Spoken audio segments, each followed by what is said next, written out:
बच्चों, आज हम लोग सांख्यिकी की अविश्वसनीयता डिस्ट्रस्ट ऑफ स्टैटिस्टिक्स पढ़ेंगे। डिस्ट्रस्ट का मतलब होता है अविश्वसनीय होना या सांख्यिकी पर विश्वास ना होना। ऐसा क्यों है? यह एक अगर विज्ञान है और अगर यह इतना महत्वपूर्ण विज्ञान है तो यह संदेशात्मक क्यों है? संदेह इसकी जो निष्कर्ष है उस पर संदेह क्यों उत्पन्न होता है या यह क्यों आपको डिस्ट्रस्ट ये डेवलप करता है?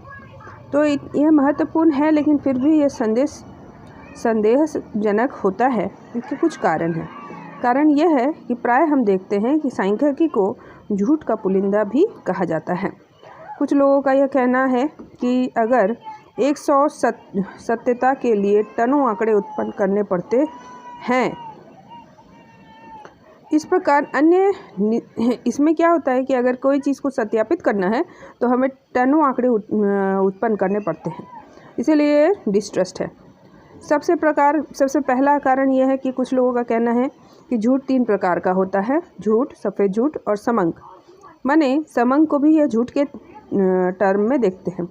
There are 3 kinds of lies, namely lies, white lies and statistics. It is a wicket in the order of their name. उनका कहना है कि सांख्यिकी भी एक झूठ है। W.I. किंग के अनुसार से सांख्यिकी तो गीली मिट्टी की तरह है जिसे आप भगवान या शैतान खुद बना सकते हैं। Statistics are like clay of which you can made a god a devil. समंक कुछ भी सिद्ध कर सकता है। क्यों ये डिस्ट्रस्ट पैदा करता है? क्योंकि समंक कुछ भी सिद्ध कर सकता है। सांख्यिकी पहले दर्जे का झूठ है। Statistics are the lies of first order. कुछ काले झूठ होते हैं, कुछ सफ़ेद झूठ होते हैं और कुछ बहुरंगी झूठ होते हैं। वास्तव में सांख्यिकी जो है वह झूठ का इंद्रधनुष है। There are black lies, white lies, multi chromatic lies. Statistics is a rainbow of lies. तो अलग विभिन्न उत्कृष्ट मत में हम देख रहे हैं कि अलग अलग लोगों के अपने मत हैं और उन्होंने अलग अलग तरीके से सांख्यिकी को झूठा साबित किया है। उनके अनुसार से सांख्यिकी जो है, आप जो भी गलत सही चीज़ अगर साबित करना चाहते हैं तो सांख्यिकी उसको साबित करने में आपका मदद करता है। लेकिन अब प्रश्न ये उठता है कि लोगों के मन में ऐसा विचार क्यों आया, क्यों डेवलप हुआ सांख्यिकी के प्रति अविश्वसनीयता? तो बच्चों, प्राय देखते हैं कि सांख्यिकी का उद्देश्य धोखा देना नहीं होता है, उसका उद्देश्य होता है उचित ज्ञान देना। लेकिन धोखा ना देना होते हुए भी उचित ज्ञान नहीं दे पाता हुआ और वह स्वयं ही गलत निष्कर्ष निकाल देता है। दूसरा क्या है? समंक सदैव समूह रूप से किसी समस्या का हल बताते हैं। जब भी हम समंक का अध्ययन करते हैं तो सामूहिक रूप से वो किसी का समस्या का हल बताते हैं, एवरेज वो सॉल्यूशन बताते हैं। वो व्यक्तिगत मामलों पर इसे हम लागू नहीं कर सकते हैं, इसीलिए नहीं कर सकते हैं क्योंकि यह सटीक नहीं बैठेगा, और जिसके कारण इसका जो परिणाम होता है वो शंका की दृष्टि में होता है। तीसरा है कि झूठा और स्वार्थी व्यक्ति प्राय क्या करता है, हमेशा गलत आंकड़ों को गलत तरीके से प्रस्तुत करता है, भ्रामक रूप में प्रस्तुत करता है। चौथा क्या है? कई बार हम देखते हैं कि आंकड़े सही होते हैं लेकिन प्रस्तुतिकरण का जो तरीका होता है या उसको प्रयोग का जो तरीका होता है उसमें फेरबदल लाके भी लोगों को यह भ्रम पैदा करता है। पांचवा हम यह कह सकते हैं कि सांख्यिकी की जो सीमाएं होती हैं, यदि उनकी उपेक्षा हम कर ले तो परिणाम कभी भी शुद्ध नहीं निकलेगा, वो हमेशा अशुद्ध ही निकलेगा। तो अब प्रश्न ये उठता है कि इस अविश्वास को कैसे दूर किया जाए? तो इसको दूर करने का कुछ महत्वपूर्ण कारण है। सबसे पहला, जो व्यक्ति अनुसंधान कर रहा है उसका व्यवहार पक्षपात हित नहीं होना चाहिए बल्कि पक्षपात रहित होना चाहिए।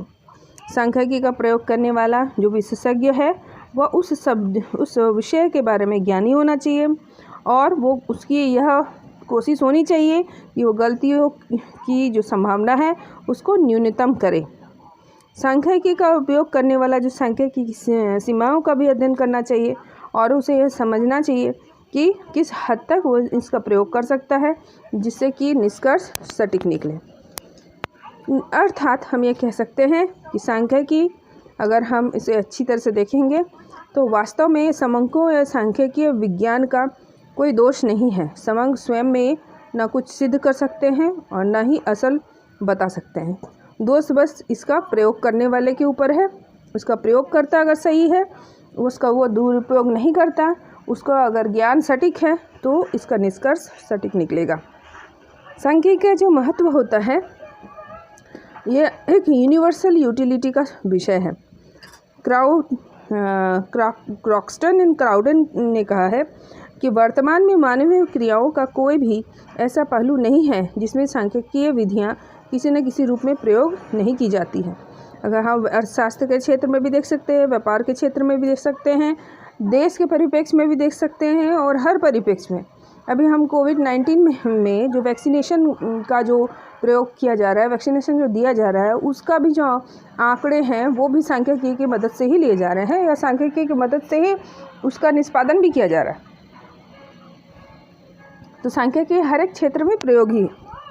अर्थशास्त्र के क्षेत्र में इसका कैसा प्रयोग किया जा सकता है, तो अगर हम देखें 1696 में ईस्वी में अर्थशास्त्र और सांख्यिकी के बीच में यह जाना गया कि इन दोनों के बीच में बहुत घनिष्ठ संबंध है। इसे किसने कहा? सर विलियम पेटी ने। उन्होंने अपनी पुस्तक राजनीतिक गणित पॉलिटिकल मैथमेटिक्स को प्रकाशित किया। इसमें वर्तमान आर्थिक समस्याओं के समाधान के बारे में उन्होंने चर्चा की और इसके समाधान के लिए उन्होंने सांख्यिकीय विधियों का प्रयोग किया। बाद में प्रोफेसर मार्शल ने भी सांख्यिकीय विधियों को महत्व दिया एवं यह वो स्वीकारे कि सांख्यिकी जो है उसका प्रयोग अर्थशास्त्र में बहुत महत्वपूर्ण है। सांख्यिकी में वैसे तृष्ण है जिसे हम अन्य अर्थशास्त्रियों की भांति ईंटें बना सकते हैं। Statistics are the straw out of which I like every other economist have to make the bricks. अर्थशास्त्र में विशेष क्षेत्र में इसका प्रयोग होता है, जैसे उपभोग के क्षेत्र में प्रयोग होता है, विभिन्न आय वर्ग एवं उपभोग व्यय का आंकलन के लिए। उसी तरीके से उत्पादन क्षेत्र में इसका प्रयोग होता है, जिसमें हम लोग समंक बनाते हैं, मांग एवं पूर्ति के समायोजन करते हैं, उसकी सहायता से उत्पादन का देखते हैं, समंक बनाते कुल उत्पादिकता एवं साधनों की सीमांत उत्पादकता का भी हम लोग बोध करते हैं। विनिमय के क्षेत्र में भी इसका प्रयोग होता है, इसमें भी हम समंक का प्रयोग करते हैं, जिसके आधार पर हम लोग कीमत निर्धारण का नियम लागू करते हैं, लागत मूल्य, आयात निर्यात, देश के भुगतान संतुलन आदि का चर्चा करते हैं। वितरण के क्षेत्र में भी होता है, राजस्व के क्षेत्र में भी होता है। वितरण में भी राष्ट्रीय आय के वितरण का हम लोग अध्ययन करते हैं और राजस्व के क्षेत्र में राष्ट्रीय आय एवं व्यय के वितरण को भी प्रकाशित करते हैं।